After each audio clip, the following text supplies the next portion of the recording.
Class is now in session. I am Professor Hockey, and today we'll be discussing yet another San Jose Sharks 2023 NHL Draft preview, as I made one of these about a week ago where I discussed the Sharks' own first-round pick in this upcoming draft, that one being 4th overall, decided in the draft lottery. But I also made sure to mention that the Sharks do have a second first-round pick this year, the one belonging to the New Jersey Devils, acquired in the Timo Meier trade. Now, at that time, we didn't know exactly what position the Devils would be picking in because they were still involved in the NHL playoffs. But now, over a week later, the second round has come and gone, and the Devils were eliminated by the Carolina Hurricanes, as well as some of the other finishings in that second round. And as such, we know that the Devils will be picking 26th overall, which means the Sharks will be picking 26th overall, giving them their 2 first-round draft selections. However, there could not be more of a difference between choosing 26th overall and choosing 4th overall. One of the main differences, and the very, very obvious one, is that the level of talent that you're going to get at 26 is almost certainly to be lower than what you would find at 4th overall. While at 4th overall, you're likely to get an NHL player and actually have a pretty decent chance of getting someone who is very good, at 26th overall, you may not even end up with a player who will ever play NHL games, and if you do, it's not super likely that they end up being an elite talent. That is not necessarily to say that it is impossible. For instance, back in 2016, the St. Louis Blues drafted Tage Thompson, and we know he now is a very good player at the NHL level. In 2017, these Dallas Stars drafted Jake Ottinger, who again, although in a goaltending perspective, is a very, very good player at the NHL level as well. So 26 overall doesn't necessarily mean you're going to get some scrub who will never amount to anything more than a 4th liner, but it obviously doesn't have that same reliability as 4th overall. Another difference is that at 4th overall, you're likely not going to be reaching too much. It's not impossible, but if you are going to go outside of that status quo, outside of that set draft order from 4th overall, you might reach down to like 7th overall, maybe at max 8th overall type of player. But at 26th, you're probably going to want to go, because of how much of a sort of luck-based situation it is, you probably want to go with someone who your scouting staff really likes. And that's not necessarily to be someone who is ranked exactly at the 26th overall space in a sort of draft board normally, but it could end up being someone who's projected more of like an early second rounder to mid second rounder. For instance, Philip Bystedt, the Sharks' 27th overall pick last season, was this type of player who the Sharks ended up reaching for, because a lot of teams that are drafting at 26th overall, their next pick is late in the second round. And so a guy who they might like, even if they're projected to be more of an early to mid second round pick, would be gone by the time their second pick rolls around. So they'll end up locking that particular player down. Another difference is that at 4th overall, you're not really going to go with a positional need necessarily for your organization, and are likely to more so go with a best player available type of play. But at 26th overall, where there is a bit more freedom, you might want to specifically target what your organization is needing, and that leads into what exactly are the Sharks potentially looking for out of a 26th overall pick, because at 4th overall, they're just going to kind of take whoever they think is best. Well, if you had asked me a few months ago, I would have mentioned that the Sharks absolutely need to draft a defenseman in this upcoming draft, which is honestly not a great thing to do, because the Sharks because the defensive prospect pool of this year's draft is not necessarily that strong, so having to do so at 4th overall would not be preferable. However, having said that, the Sharks have done a decent job at acquiring some defensive prospects over the last couple of months of this season. They picked up Shakir Mukhamadullin from the New Jersey Devils. They picked up Henry Thrun from the Anaheim Ducks, meaning their defensive prospect cupboard is actually at a decent spot, and it's not any worse for wear compared to, let's say, their forward prospect pool. And so at 26th overall, they can kind of just go with whoever they feel is best and don't necessarily need to target a particular position, which is why I have defensemen, centers, and wingers on the draft board here. Now, before we jump into the players who I think the Sharks could draft, it should be noted that also at 26th overall, you're kind of just throwing darts blindly at a dart board. There are so many options. I had, multiple players who I didn't even end up writing on this board. Otherwise, I'd have way too many players here to talk about, but yet they could very well be drafted by the San Jose Sharks. And even if I were to predict, let's say, 10 to 15 different players who the Sharks could draft at 26 overall, overall, I may not even end up naming the player who the Sharks end up actually going with. That's how wide of a selection there is at this point. So I'm just kind of throwing names out there who could very well fit into the San Jose Sharks' vision depending on what they are looking for. So let us start off immediately with a defenseman, Lukas Dragicevic, a very interesting choice out of the WHL.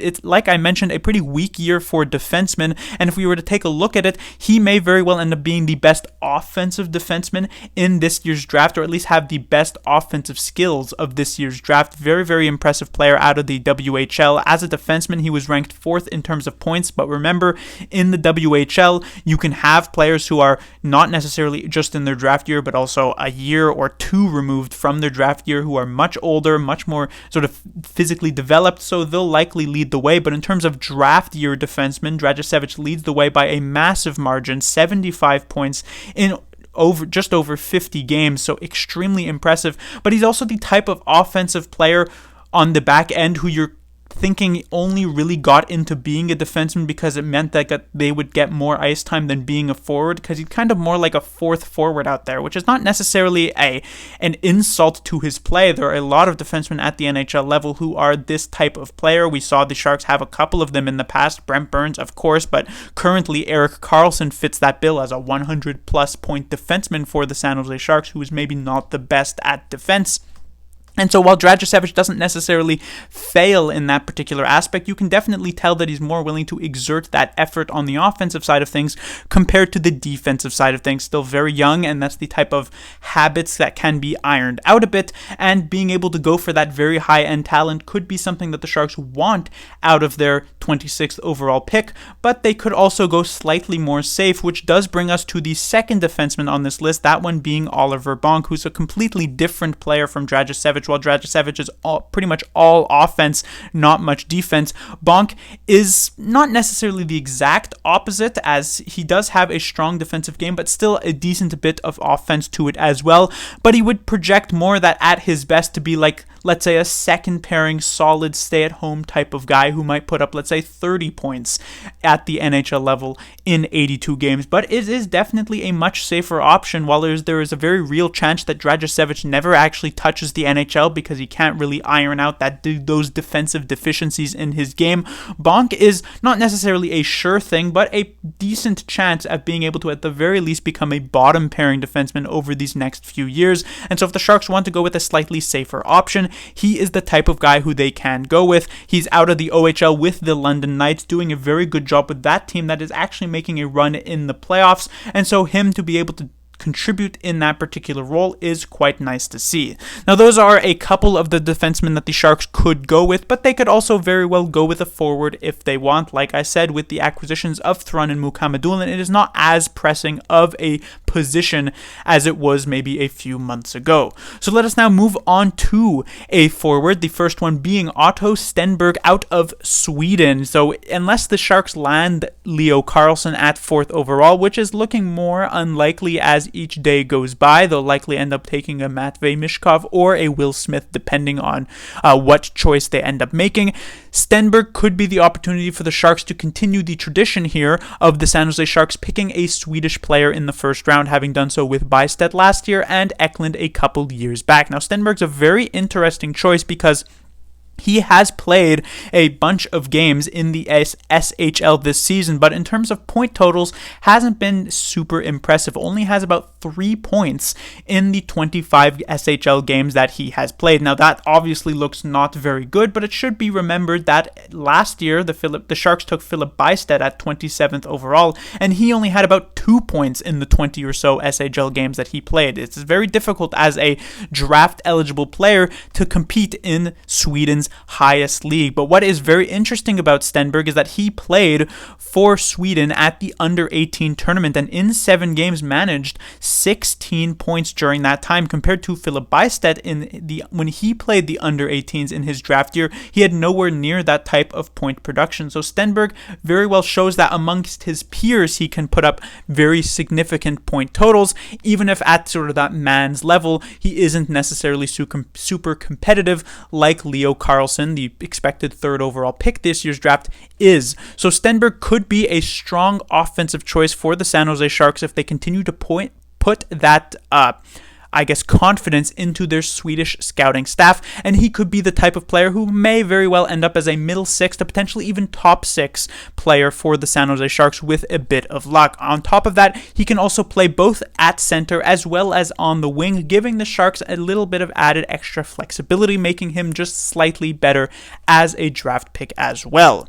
Moving on to the next player on this list, Gavin Brindley, playing in the NCAA with the University of Michigan, fifth in terms of points on that team, but it should be remembered, like with the junior leagues, the NCAA doesn't necessarily only have draft eligible players, but can have players who are a couple of years removed from their draft. For instance, Luke Hughes, the player who has now played playoff games with the New Jersey Devils this season, was on that University of Michigan team. So while Brindley was fifth in terms of points, in terms of draft eligible players, he was actually just second behind expected second overall pick Adam Fantilli. So a very solid year from Brindley, and also, it should be noted, made it onto the World Juniors team for the United States, and not the under 18s, but the more prestigious under 20s. And this is incredibly impressive because most of the time an under 20s team will look to try and take players who are just barely under 20, who are as physically developed as possible. I've mentioned time again in my videos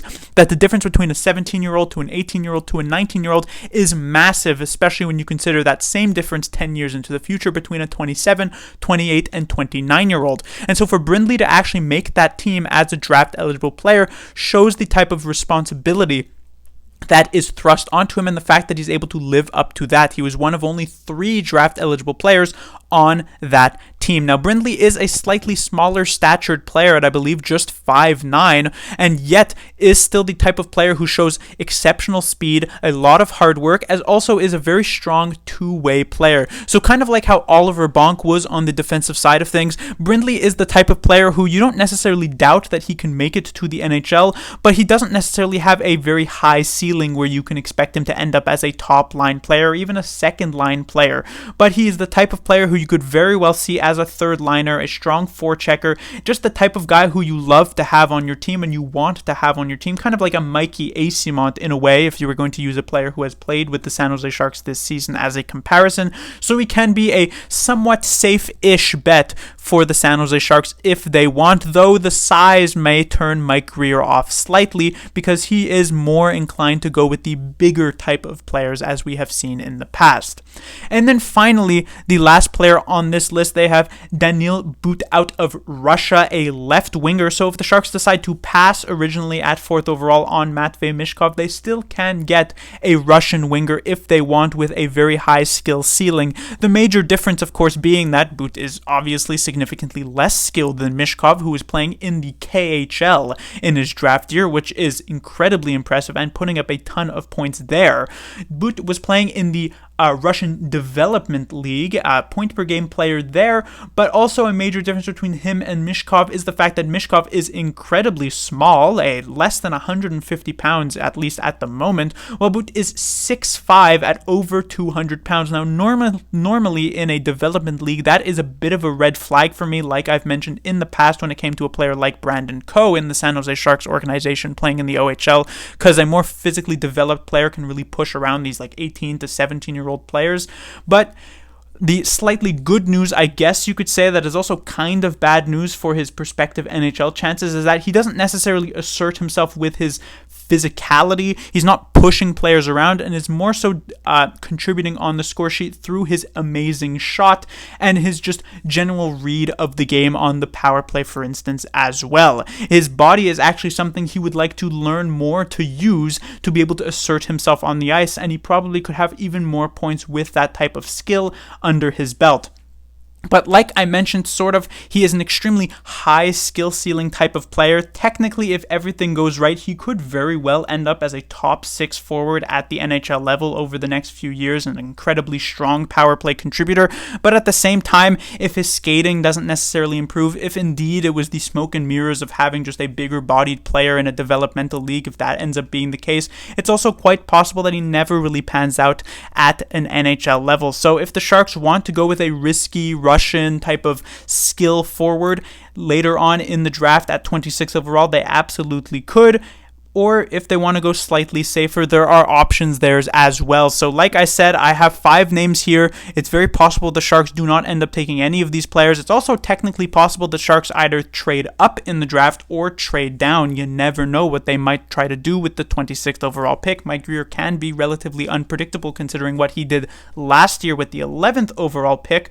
But just to say that these are a few of the players who the Sharks could end up going with, and because this is a relatively deep draft, it's possible the Sharks still end up with a pretty solid player at 26th overall. Class dismissed.